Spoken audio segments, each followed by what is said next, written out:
नमस्कार दोस्तों। My name is Aditya. आज हम बात करेंगे एफआईएम के कुछ महत्वपूर्ण बातों पे। जब हम किसी प्रॉस्पेक्ट को ज्वाइन कराते हैं और ज्वाइन कराने के बाद हम उसको एक लर्निंग प्रोसेस में डालने का प्रयास करते हैं, तो किन चीज़ों का हमको ध्यान देने की ज़रूरत है और किन चीज़ों पे हमको काम करने की ज़रूरत है, इसको हम समझेंगे। तो आइए हम शुरुआत करते हैं। एफआईएम मतलब फर्स्ट इन्फॉर्मेशन मीटिंग। आप ज्वाइन होने प्रॉस्पेक्ट के ज्वाइन होने के बाद आप उसको एक इन्फॉर्मेशन देते हैं कि किस फ्लो में उसको काम करना है, किन चीज़ों का ध्यान देना है, किन स्टेप्स को फॉलो करना है, ये काफ़ी चीज़ें आप बताते हैं। लेकिन यही प्रॉपर वे में ना होने की वजह से हम सही इन्फॉर्मेशन एक नए प्रॉस्पेक्ट को हम दे नहीं पाते या नए एसोसिएट को हम दे नहीं पाते। तो आइए हम जानते हैं कि क्या चीज़ें हैं वो। पहली चीज़ है कि एफआईएम के लिए कम से कम 2 घंटे का वक्त निर्धारित करें। जल्दबाजी में एफआईएम ना करें। कई बार ऐसा होता है कि हम कम समय में उसको समझाने का प्रयास करते हैं। चाहे प्लान की बात करें तो प्लान में भी प्रॉस्पेक्ट एक रिक्वेस्ट करता है कि आप 10 मिनट में बता दो, 20 मिनट बता दो, जल्दी बता दो। और हम प्लान दिखाने भी शुरू कर देते हैं, तो ये भी कहीं ना कहीं ठीक नहीं है, क्योंकि जल्दबाजी में कुछ चीज़ होती नहीं है। और एफआईएम तो बहुत महत्वपूर्ण है, क्योंकि एफआईएम करने के बाद वो एक प्रोसेस में आएगा, काम के प्रोसेस में आएगा, और वो भी काम करना चाहेगा। और उसको हम काम कराना भी चाहते हैं कि वो फ्लो पे आए और वो सारे बेसिक चीज़ों को फॉलो करे और उस पर काम करना शुरू करे। लेकिन हम जल्दबाजी इसमें भी करेंगे और कम समय में हम उसको समझाने का प्रयास करेंगे, तो पूरी बात हो नहीं पाएगी, जिसकी वजह से उसको अच्छा इम्पैक्ट नहीं पड़ेगा। इसको हमको ध्यान देने की ज़रूरत है कि उसको कम से कम 2 घंटा तो लें एफआईएम के टाइम पे। दूसरी पॉइंट है कि एफआईएम के दिन पूरे ड्रेस कोड में ही जाएं आप। कई बार होता है कि हम कैजुअली कुछ भी पहन के चले गए प्रोस्पेक्ट के यहाँ, तो आप नाम से ही पता चल रहा है कि फर्स्ट इन्फॉर्मेशन मीटिंग। तो अब फर्स्ट इन्फॉर्मेशन मीटिंग में अब पहला इम्पैक्ट आपका पड़ता है कि आप इस व्यवसाय को क्यों कर रहे हैं, क्या उद्देश्य है, और कितना डेडिकेशन से कर रहे हैं, क्या आपकी एथिक्स है, क्या आपके रूल्स हैं, क्या आप किसको फॉलो कर रहे हैं, कैसे आप काम कर रहे हैं। ये सारी चीज़ें कहीं ना कहीं उसको बतानी होती है। तो बतानी होती है, तो जब तक हम बोलते हैं कि first impression is the last impression, जब आप, क्योंकि कंपनी, रूल, स्टेप्स, सिस्टम ये बाद में प्रॉस्पेक्ट जानता है, सबसे पहले आपको देखता है, और आपको देख के ही वो कहीं ना कहीं वो निर्धारित करता है या अपने लाइफ में डिसीजन लेता है कि वो भी इन सारी चीज़ों को करेगा या फिर क्यों करेगा, ये उसको क्लियरिटी होती है। तो ड्रेस कोड में ही जाएं, अच्छा इम्पैक्ट पड़ेगा, फर्स्ट इम्प्रेशन अच्छा पड़ेगा। आपको सबसे पहले आप ही को क्योंकि देखता है। एफआईएम के दिन जिस प्रोफेशन के प्रॉस्पेक्ट हैं उस प्रोफेशन के लीडर को ले जा सकते हैं आप।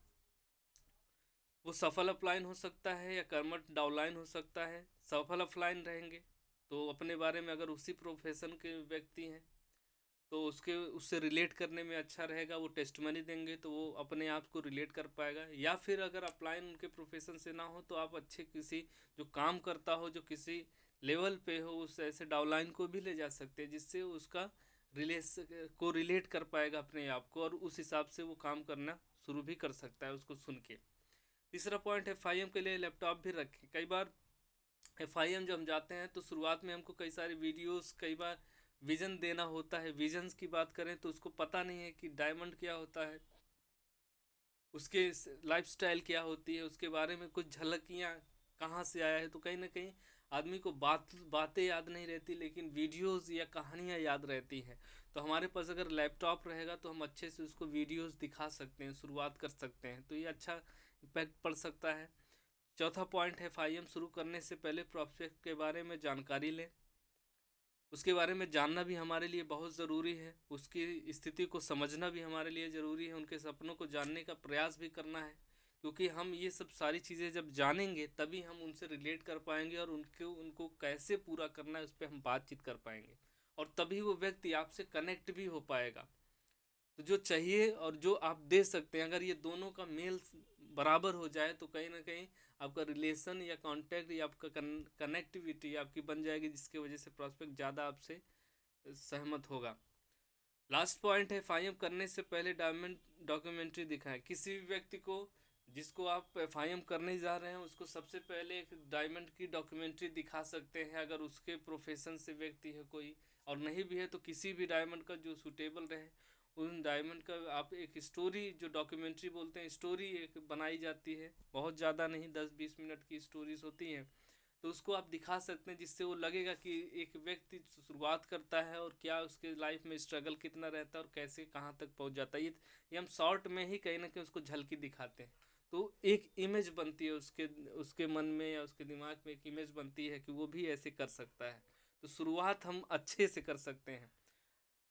और कुछ बातें हैं, जैसे फाइव में नई बातों को फोकस करना है। जैसे अपने सपनों को प्रॉस्पेक्ट से साझा करें। जैसे उनके सपने और उनकी स्थिति जानने के बाद आप खुद के अपने सपने भी बता सकते हैं, आप क्यों इस व्यवसाय को कर रहे हैं, कितनी शिद्दत से कर रहे हैं और इसको क्यों कर रहे हैं, क्या आपके जीवन में इस व्यवसाय को लेके लक्ष्य है कि आप इससे कहाँ तक जाना चाह रहे हो। ये कहीं ना कहीं ये सारी चीज़ें जब उसको बताएंगे तो वो भी सोच पाएगा। अगर उसके पास सपने नहीं भी होंगे तो आपको सपने सुन के वो अपने सपने बना सकता है। और ये व्यवसाय सपनों का ही है। अगर सपना है तो ही इस व्यवसाय में लोग आगे बढ़ सकते हैं, या फिर ज़रूरत हो तो आगे बढ़ सकते हैं। तो ये दोनों चीज़ें कहीं ना कहीं प्रॉस्पेक्ट के अंदर जगानी पड़ेगी। तो अगला पॉइंट है फाइव स्टेप्स को फोकस करना है। असल में तो 8 स्टेप है, लेकिन शुरुआत हम अगर नया व्यक्ति है तो कम से कम 5 स्टेप्स पर फोकस करें। जैसे आपके ड्रीम है, लिस्ट है, न्यूट्रिशन है, प्लान है, फॉलोअप है। ये 5 बेसिक्स हैं जिसको उसको करने की शुरुआत करनी है। तो इस पे हम ज़्यादा फोकस करेंगे। जब उसको उसका FIM करेंगे तो इस पे हम इसकी डिटेलिंग में हम बताएंगे, इसको कैसे करना है ये हम बताएंगे, इसका सोल्यूशन हम बताएंगे, और इसमें क्या हो सकता है, उनको क्या करना है, ये सारी चीज़ें हम क्लियरिटी देंगे, जिससे हमको पता चलेगा। क्योंकि आने वाले वीडियो में मैं आपको FIM स्लाइड से भी मैं बताना चाहूँगा कि कैसे हम FIM करते हैं। ये कुछ अभी महत्वपूर्ण बिंदु हैं जिसको मैं बता रहा हूँ। नेक्स्ट वीडियोज़ में आपको इन सारी चीज़ों को डिस्क्राइब और डिटेल में किया जाएगा। अगला पॉइंट है स्लाइड। FIM के स्लाइड को 1 घंटे में ख़त्म कर दें। आप कोशिश करें कि FIM की जो स्लाइड है, जो असल में FIM की स्लाइड होती है या आपके सिस्टम में आपके सीनियर ने आपको प्रोवाइड की है, उसको कोशिश करें 1 घंटे 1.5 घंटे के अंदर ख़त्म कर दें। और सरलता से समझाएं। कोई नया व्यक्ति है तो उसको बहुत डिटेल में समझाने की ज़रूरत नहीं है, बहुत उसको दुनिया भर की कहानियाँ समझाने की ज़रूरत नहीं है। क्योंकि नया व्यक्ति है वो आपको, क्योंकि लंबा हो जाएगा प्रोसेस, आपका जो FIM का टाइम बढ़ जाएगा। और कोई भी व्यक्ति नया व्यक्ति हो तो आपको 1 घंटा, बहुत ज़्यादा 1.5 घंटा, बहुत ज़्यादा 2 घंटा फोकसली सुन सकता है। उसके बाद जब टाइम पीरियड बढ़ेगा तो आपको फोकस नहीं रह जाएगा उसका, तो आप कुछ भी अब बताते रहेंगे तो ध्यान नहीं देगा। क्योंकि आदमी को आदत नहीं होती है लगातार किसी को सुनना। तो आप कोई भी चीज़ थोड़ी थोड़ी करके दे सकते हैं, क्योंकि ये प्रोसेस रोज का है। क्योंकि एक ही दिन अगर FIM करने की वजह से कोई लीडर नहीं बन जाता। ये तो प्रोसेस है, इसको डेली आप कर सकते हैं या वीकली आप कर सकते हैं, जिससे वो धीरे धीरे ही समझेगा। तो बहुत गहरी बातें नहीं करनी है, क्योंकि एक ही दिन में वो सब कुछ समझाया नहीं जा सकता, इस बात को हमको समझना पड़ेगा। तो जितना सरलता से, जितना कम समय में आप उसको समझा पाएँ उतना ही अच्छा है। अगला पॉइंट है रिजेक्शन के प्रश्नों से अवगत कराइए आप। जैसे और उसके जवाब भी देकर बताएं। जैसे FIM करने के बाद आप जब स्लाइड ख़त्म होती है उसके बाद आप रिजेक्शन के प्रश्नों को अवगत आपको कराना ज़रूरी है। कोई भी नया व्यक्ति है जो ज्वाइन होता है तो सबसे ज़्यादा खतरा होता है कुछ प्रश्नों से, जैसे कंपनी भाग गई तो, कंपनी समय नहीं है, मेरे पास पैसा नहीं है, मेरे पास प्रोडक्ट बहुत महंगे हैं, चैन टूट जाएगी। ऐसे बहुत सारे प्रश्न हैं, 10 12 15 प्रश्न हैं इसको उसको बताने की ज़रूरत है। क्योंकि यही कोई भी व्यक्ति जब ज्वाइन होता है तुरंत आपको पैसा देता है तो बहुत मोटिवेट होता है, और वो बहुत सारे लोगों से जिक्र करता है, और सडनली लोग यही प्रश्न करते हैं, कुछ नेगेटिव रिजेक्शंस देते हैं, जिसकी वजह से उसको पता ना होने की वजह से वो डर जाता है। और आपकी बात फिर बाद में जब आप FIM लेट करते हो या बाद में आप समझाते हो तो वो उसको उसको पहले से ही दिमाग में बात रहती है, जिससे वजह से वो डर जाता है। तो हमको क्या करना है कि हमको कोशिश यही रहे कि हम सारे प्रश्नों को बता दें पहले ही, और उसके जवाब भी दे दें कि इसके जवाब हो क्या सकते हैं। 10 12 क्वेश्चन थोड़ा थोड़ा डिस्कस कर लें, जिससे उसका जो उसको जब कोई मार्केट में कोई नया प्रॉस्पेक्ट अगर उससे कोई प्रश्न करेगा या उसको कोई रिजेक्शन देगा तो उसको लगेगा कि कहीं ना कहीं सर ने ये प्रश्नों को बताया था और ये आम बात है, ये अक्सर पूछे जाएंगे। तो कहीं इससे ये होगा कि उसको डर नहीं लगेगा, या फिर उसको नई चीज़ नहीं लगेगी कि नई चीज़ को जीवन में उसको हो गया जो नहीं होना चाहिए था, ऐसा नहीं लगेगा। अगला पॉइंट है FIM के बाद किसी रूबी डायमंड लीडर से आप कम से कम 5 मिनट बात करा दीजिए। क्योंकि आपने एक भूमिका तैयार किया, अब उसको जिसका आपने वीडियो दिखाया है या फिर जो आपके अपलाइन हैं उनसे आप 5 मिनट भी बात कराते हैं तो आपका आप ऐसे समझ सकते हैं कि बहुत बड़ा इम्पैक्ट पड़ेगा। तो एफआईएम करने के बाद आप ज़रूर प्रमोशन करके आप इनके बारे में डिटेल दे के आप अपने अपलाइन से बात करा दें, और अपलाइन का 5 मिनट बात करना ही कहीं ना कहीं उसके जीवन में बहुत बड़ा चेंज ला कर दिखा सकता है। तो इसको भी हमको करना है। लास्ट पॉइंट है, इसके बाद 24 घंटे के अंदर लिस्ट बनाने को बोलें।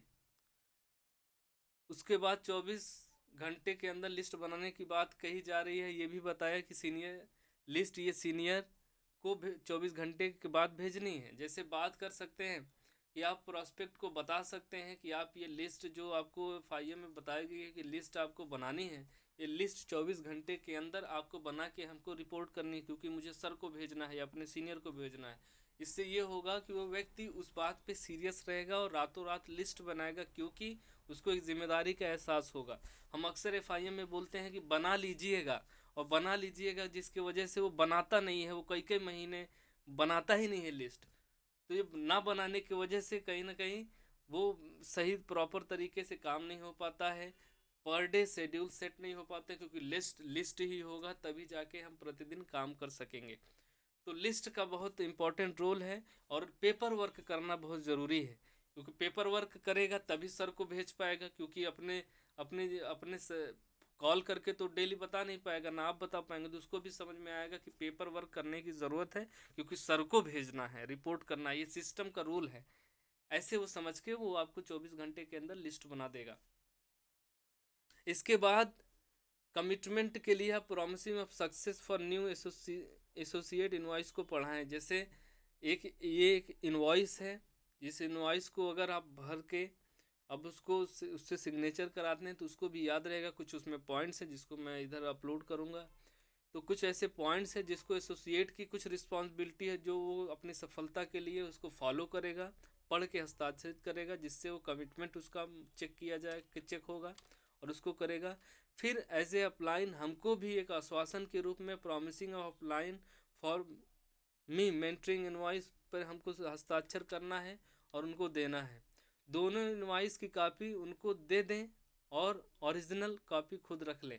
तो एक फॉर्मेट है, जो फॉर्मेट को हम लोग एक अपलाइन साइन करेंगे, एक नए एसोसिएट साइन करेंगे, और वो दोनों कॉपी दोनों के पास रहेगी। तो इससे याद रहेगा कि मैंने क्या वादा किया था और मेरी क्या जिम्मेदारियां हैं इस व्यवसाय को लेके, और मुझे क्या क्या प्रतिदिन करना चाहिए। एक एक प्रोफार्मा है जो आपको कमेंट करने पे आपको मैं भेज दूंगा, अभी इसको अपलोड नहीं किया है।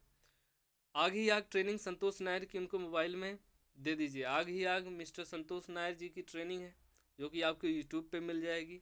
बहुत सारे सीनियर लीडर होंगे तो उनके मोबाइल्स में होगा। तो जब भी एफआईएम करें तो एफआईएम करने के बाद उनको आग ही आग ट्रेनिंग, जो संतोष नायर की ट्रेनिंग है, उसको आप दे सकते हैं। इसका विशेष रूप से प्रमोशन करें।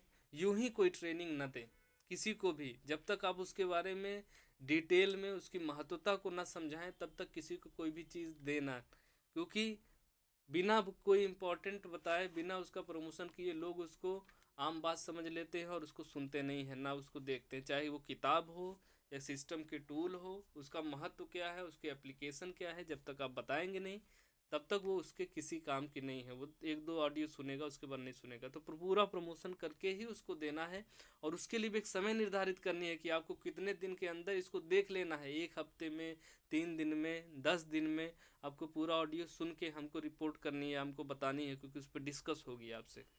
तो ये भी कहीं ना कहीं समय निर्धारित उनको करनी है। अगला पॉइंट है, एक सप्ताह की प्लानिंग भी बनवा दें।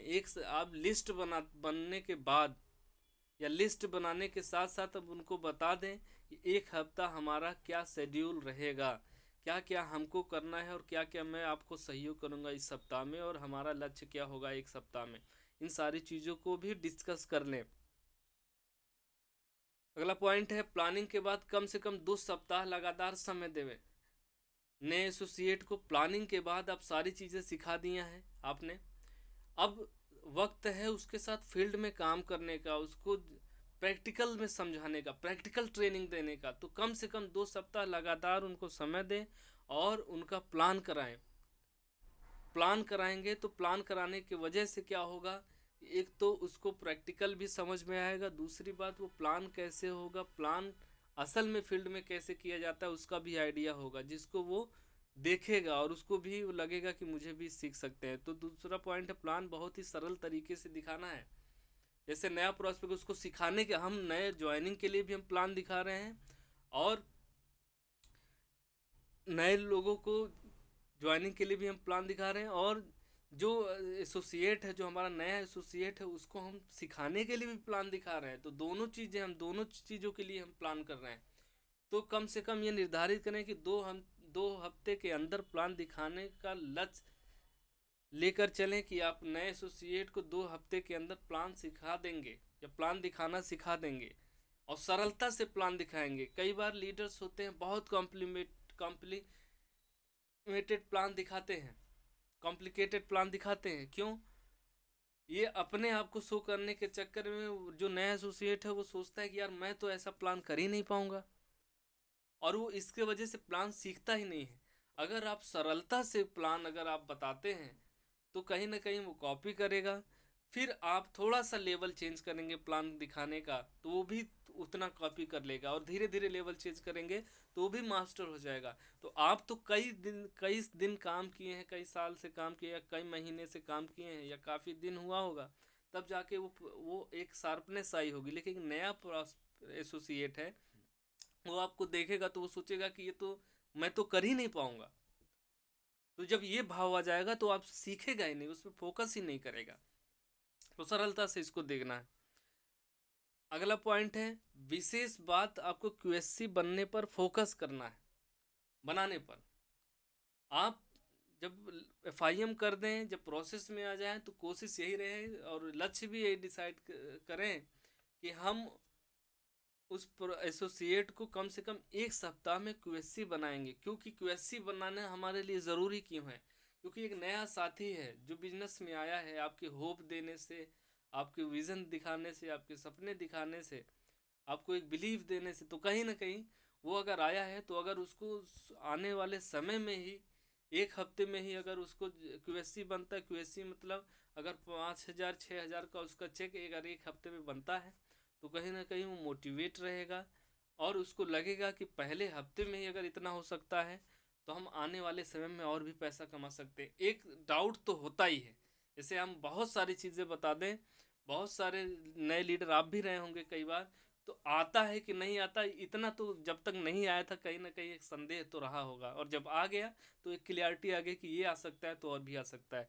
तो क्यूएससी बनाने पे फोकस करें तो नए व्यक्ति को पैसा भी मिल जाएगा, और क्यूएससी एक लेवल है, एक से हम 3 हमारे टीम में लोग हो जाते हैं, जिसकी वजह से एक टीम बनना शुरू होता है। तो एक टीम बनने की शुरुआत भी यही है, इसकी वजह से उसको एक मोटिवेशन आएगा और वो आगे चल के नेक्स्ट लेवल के लिए भी तैयारी आसानी से कर सकेगा। लास्ट में कुछ नोट्स हैं जिसको हमको बहुत विशेष रूप से ध्यान देने की ज़रूरत है। जिससे बात करें, ये बात उनसे बता के रखें, प्लान आप ही करेंगे। जैसे आप सिखाने के लिए बात करें, आप अगर उनको ये बता के रखें कि प्लान आप ही करेंगे, लेकिन आपको जल्द से जल्द प्लान सीखना है, क्योंकि सर को आपको रिपोर्ट करना, आप थर्ड पार्टी हमेशा यूज़ करेंगे, कि नए एसोसिएट को उसको बता के रखना है कि आप प्लान सीखेंगे, आप 2 हफ्ते में या 1 हफ्ते में आप प्लान सीख लीजिए, लेकिन आप इसके लिए घबराइए मत। अभी जब तक आप एकदम आपको नहीं लगेगा कि बेहतर हो गया, तब तक आपको प्लान करने को नहीं बताया जाएगा। लेकिन कम से कम 2 हफ्ते के अंदर सीख लें, और मैं एक ट्रायल ले लूँ, और ट्रायल लेने के बाद मुझे सर को 2 हफ्ते के अंदर रिपोर्ट करनी है, या मुझे बताना है कि ये प्रोस्पेक्ट को, इस लीडर को या इस एसोसिएट को मैंने प्लान करना सिखा दिया। तो ये सीखे रहेंगे तो कई बार कभी सीनियर आएंगे तो आपसे पूछ भी सकते हैं आपको प्लान करने नहीं आता है, तो आप, तो इससे ये होगा कि मेरी जो जिम्मेदारी मुझे मिली थी वो मैंने निभाया नहीं सर, तो इस वजह से ये मेरी जिम्मेदारी है आपको प्लान सिखाना। तो ये प्लान आपको सीख लीजिए, एक से 2 हफ्ते में सिखाऊंगा मैं, और इसको आपको बहुत ध्यान से बहुत जल्द ही सीख लेना है, जिससे आपको कई बहुत सारे फ़ायदे होंगे। जब मैं कोई भी सीनियर नहीं भी रहेगा तब भी आप इसको प्लान का उपयोग कर सकते हैं, और कभी भी आप किसी को दिखा सकते हैं, क्योंकि 24 घंटा कोई ना कोई अपलाइन तो रहता नहीं है साथ में। तो इसका विशेष रूप से ध्यान देना है, उसको बता देना है। उसको भय नहीं लगेगा, फिर तो सीखेगा आराम से। क्योंकि आदमी इस वजह से भी प्लान नहीं सीखता है नया एसोसिएट, क्योंकि वो प्लान सीख ले तो लगेगा कि यार तो मुझे करना पड़ेगा, और मुझे तो डर लगता है, तो इस वजह से कहीं ना कहीं वो भय की वजह से प्लान सीखता भी नहीं है, क्योंकि सीखेगा तो करना पड़ेगा। अगर ये बात ही अगर उसके मन से निकल जाए कि आपको करना नहीं है अभी, लेकिन आप सीख लो, तो वो सीख सकता है आराम से। दूसरा नोट है, बहुत इंपॉर्टेंट है, जब तक रिजेक्शन के सवाल के जवाब प्रोस्पेक्ट को नहीं आ जाता है या एसोसिएट को नहीं आ जाता है, वो जान नहीं जाता है, तब तक प्रतिदिन उसके कांटेक्ट में रहना है। क्यों? क्योंकि आपको रिजेक्शन के जवाब उसको नहीं मिलते हैं, तब तक उसको बहुत खतरा होता है, क्योंकि कोई भी प्रश्न कुछ भी पूछ सकता है मार्केट में, और वो उसी प्रश्न से डिस्टर्ब हो सकता है। अगर वो सारे प्रश्नों को अगर आप उसको जवाब दे देते हैं, उसको सिखा देते हैं, तब जाके वो एक मजबूत लीडर बनता है। क्योंकि सवाल का जवाब देना ही कहीं ना कहीं फॉलोअप है, और वो फॉलोअप ही कहीं ना कहीं आपकी डीडी क्लोज कराएगा, आपके टीम को, आपके लीडर को एक मजबूत लीडर बना के दिखाएगा, स्टेबल लीडर बना के दिखाएगा, एक नए एसोसिएट को स्टेबिलिटी लाएगा। तो ये जो सवाल है, इन सवालों को आपको उसको जितना जल्दी हो सके उसको सिखा देना है, उसको बता देना है, उसके दिमाग जहनो जहन में डाल देना है। लास्ट पॉइंट है, जो स्लाइड सिस्टम से मिला है उसी से FIM करें। आप जो भी आपके सीनियर अपलाइन ने जो भी आपको FIM की स्लाइड दी है, उसी से FIM करें, छेड़छाड़ ना करें, उसमें अलग कोई बदलाव ना करें। क्योंकि ये बहुत सारे लीडर गलतियां करते हैं, अपने अपने हिसाब से उसमें नया नया स्लाइड डालते हैं, नई नई कहानियाँ उसमें ऐड करते हैं, जिसकी वजह से वो एक लेंथी FIM स्लाइड बन जाती है। जिसकी वजह से मैंने शुरुआत में ही बताया, FIM शॉर्ट एंड सिंपल होना चाहिए, जिसकी वजह से एक नए साथी को सिखाने में आसानी हो।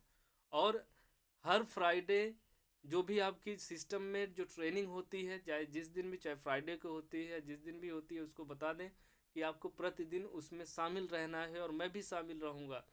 क्योंकि इससे ये होगा कि हम एक ही दिन में कवर नहीं करेंगे, लेकिन हम हर सप्ताह अगर ऐसी ट्रेनिंग होगी तो काफ़ी जो चीज़ें हैं वो कवर हो सकती है, और बार बार सुनने से उसको याद भी हो जाएगी, और वो उसके लाइफ में भी वो आ जाएगी, उतर जाएगी, जिसकी वजह से वो बहुत अच्छा काम करने की शुरुआत करने लगेगा।